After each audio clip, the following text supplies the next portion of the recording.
Hello children, let us continue the same chapter, electric current and its effects. At last, we were talking about the factors on which the amount of heat produced in a current carrying conductor. Two factors were listed out. One was the nature of material, second one was the amount of electric current passes through it. Suppose if we take a wire, it is a conductor. Then if this conductor is connected across a battery or cell, suppose we take this is connected across a battery in which two cells are connected together and a wire is connected across it.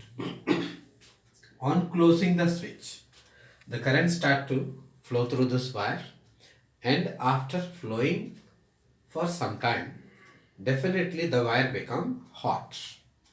In our practical life also, we are seeing in many of the situations where the conductor it become hot when the current is passed through it. Here we are putting any kind of material. Suppose it may be a copper wire. If we replace this wire with another kind of wire, iron, then gold, then silver.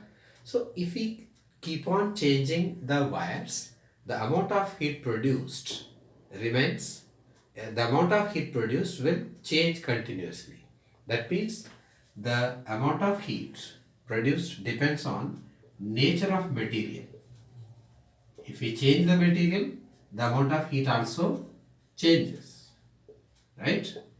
Then the second factor is, if through the same wire the amount of current changes. Here we are connecting two cells together to make a battery. The current produced, the current flows through it and some amount of heat produced. If we increase one more cell, then definitely the current increases. For that, the wire become more hotter. So if we increase the number of cells continuously, the amount of heat produced also increases because the current is increasing. So therefore, it depends on the amount of current flows through the wire. Amount of current. Then the third factor is, what is the length of wire? The same wire, suppose here if we use the iron material and this is the wire having some length, suppose its length is 10 centimeters.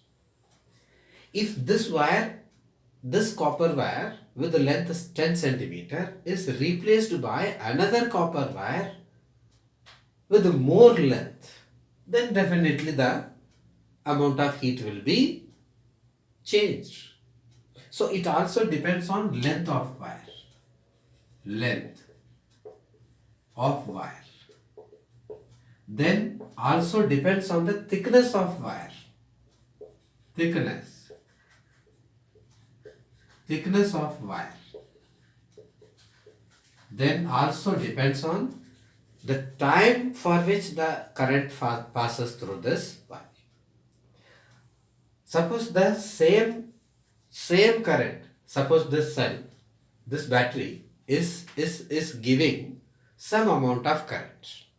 If the same current is passing through this same wire for 5 minutes or for 10 minutes or for 15 minutes, for various times the amount of heat is different. So that means the time. So these are the factors on which the amount of heat produced through any current carrying wire conductor depends. Nature of material, amount of current, length of wire, thickness of wire and the time for which the current is passed through this wire. Right?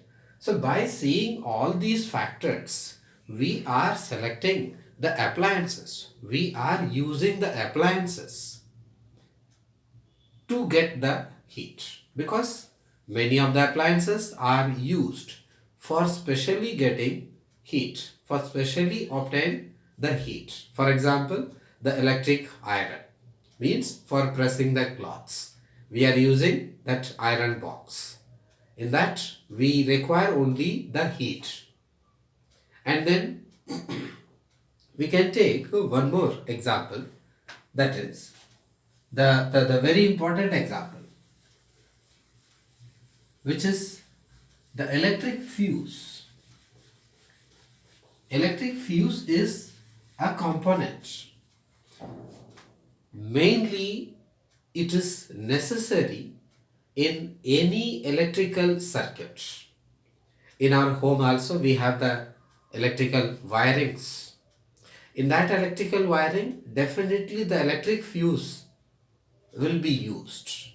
It is must, because the electric fuse play very important role in all the electrical circuits. That is electric fuse. Electric fuse. So we can say it is one of the very important component, or it is a very important device used in any electrical circuit to prevent the damage of appliances in any electric circuit. That is the electric fuse. The electric fuse, nowadays this fuse is replaced by some other component. That component will be discussed later on. Here we are going to discuss about this electric fuse. It is a piece of wire. It is a piece of wire. Simply a piece of wire. And this piece of wire is made up of an alloy. It is made up of an alloy. And that alloy has some special characteristics. Special characteristics is that its melting point is kept low. Its melting point is kept low.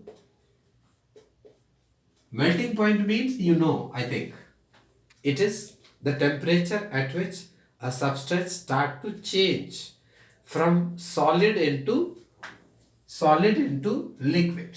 That is the melting point. Suppose ice melt at 0 degrees Celsius into water. Right? Like this, every substance has the melting point. Here that wire which we are using, the piece of wire which is made up of an alloy, is also having some melting points. Right? So when we take the wire to that particular temperature, then the wire also start to melt immediately. That is the melting point.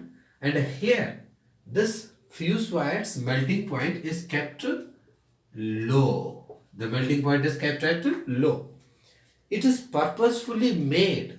The alloy is made purposefully that it should have the low melting point. Why it is so?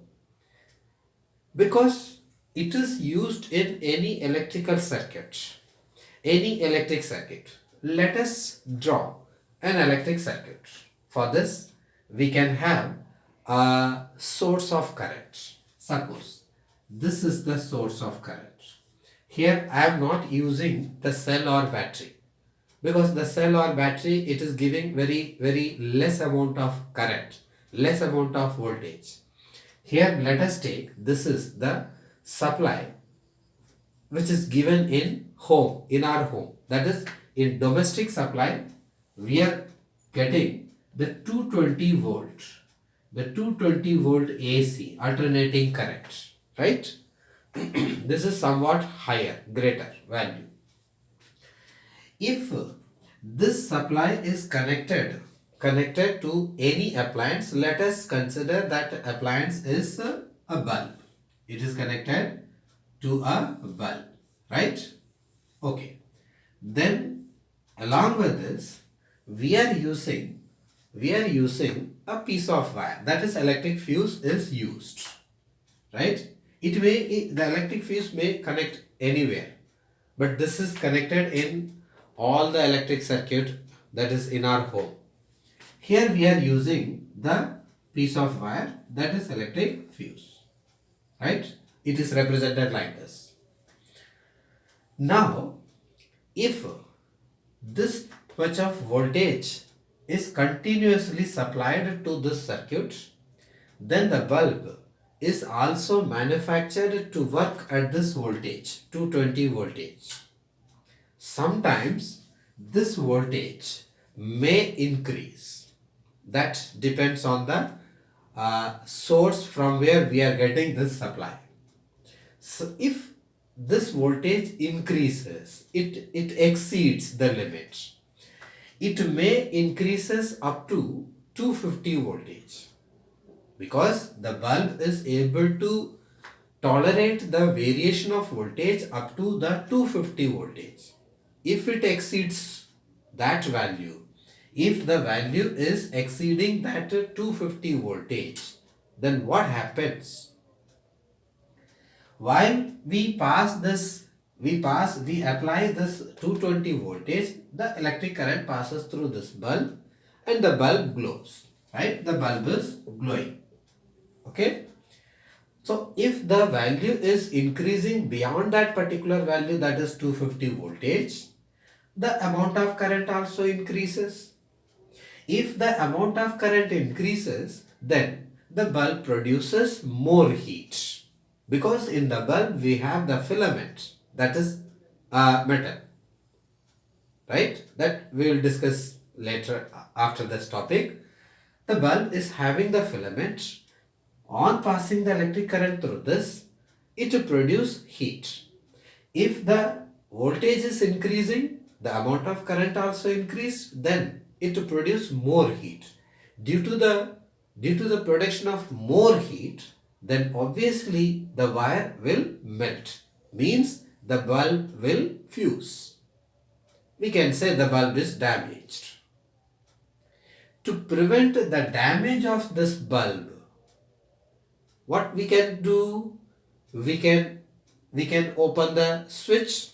We can off the switch if we have the switch.